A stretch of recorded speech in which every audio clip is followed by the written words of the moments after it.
menghalalkan segala cara dalam hal infak bukan infak sebenarnya, iuran paksa. Jadi di NII ada namanya Terbongkar kejanggalan baru soal pondok pesantren Al Zaitun di mana ada doktrin melebihi sakau narkoba dan hanya butuh 2 jam harta benda jamaah terampas. Selain itu ia mengatakan jika awal perekrutan menggunakan sugesti-sugesti agama dengan pola mirip multi-level marketing. Hal itu diungkap oleh ex-pengurus pondok pesantren Al Zaitun tahun 2000 hingga 2002, Ken Setiawan, pada Minggu 18 Juni 2023. Ken menyampaikan pemahaman ajaran mereka diharuskan bisa disebarkan kepada orang lain.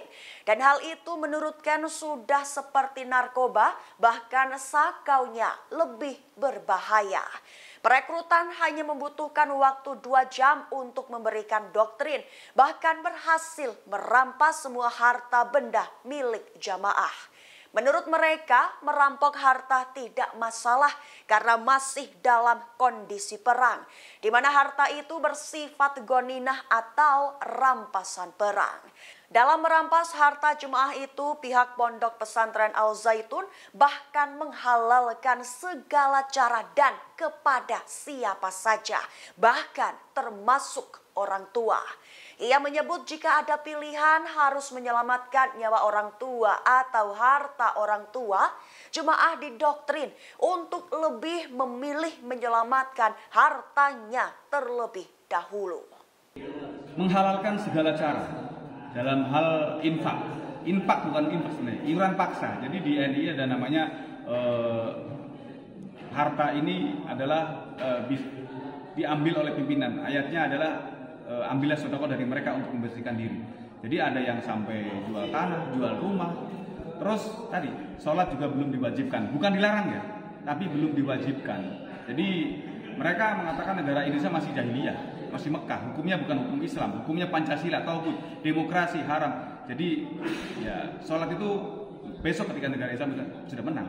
Jadi sholat bagi mereka adalah sholatnya cari duit, cari orang, menegakkan program negara, karena mereka dididik menjadi seorang negarawan, bukan agamawan.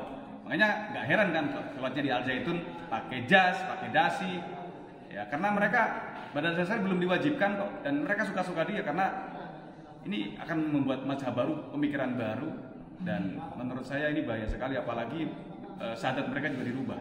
Syahadatnya bukan tiada Tuhan selain Allah, tapi tiada negara kecuali negara Islam. Barang siapa negara selain negara Islam maka kafir. Nah, ini modus-modus pengkafiran ini sangat membahayakan dan membuat perpecahan di masyarakat. Tadi sempat dijelaskan ya perekrutan saat orang masuk Al Zaitun. Ya, rekrutannya mereka menggunakan sugesti-sugesti agama dan biasanya menggunakan pertemanan dan mereka seperti multi level marketing. Pemahaman yang dia yakini ini bukan hanya untuk dia sendiri, tapi harus disampaikan kepada orang lain. Satu ngerekrut 5, 10, 20 dan dia tidak akan pernah berhenti sebelum mendapatkan pemikiran baru yang menurut dia lebih bagus dari yang dia yakini saat itu. Jadi sakaunya lebih sakau ini daripada narkoba.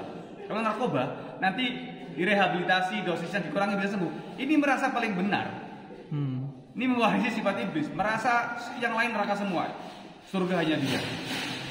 Yang lain kafir semua, yang beriman hanya dia. Ini kan bahaya sekali.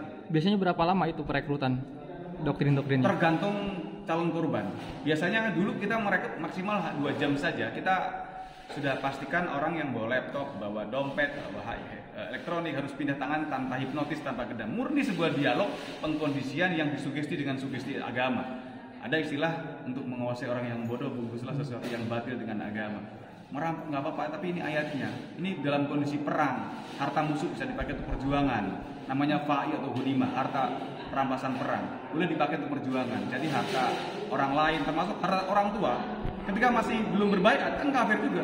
Boleh dicuri, boleh di modus-modus kehilangan barang dan lain sebagainya. Jadi sebelum kita selamatkan orang tua, katanya selamatkan dulu hartanya. Ini kan bahaya sekali. Yang akhirnya menjadi legalisasi kriminal atas nama agama. Sudah ada berapa ribu korban ini? Laporan yang ke NII Center sudah puluhan ribu. Dan terakhir kita yang paling banyak yang kita tangani yang sudah kembali ke NKRI di Sumatera Barat, satu sesi kita ada 1.157 anggota NII, ex-NII yang kembali ke NKRI di Jambi, di Riau, di Sumsel, di Maren Lampung, di Jawa Barat, Jawa Tengah, seluruh tersebar di kita, bagaimana supaya mereka bisa kembali kepada masyarakat, dan ini menjadi warning agar berhati-hati, karena tidak cukup modal semangat saja kita dalam belajar agama, tapi juga harus dengan ilmu yang benar. Karena kalau hanya modal semangat kalah debat, nanti akan mudah terpapar juga ke sana. Terima kasih sudah nonton. Jangan lupa like, subscribe, dan share ya.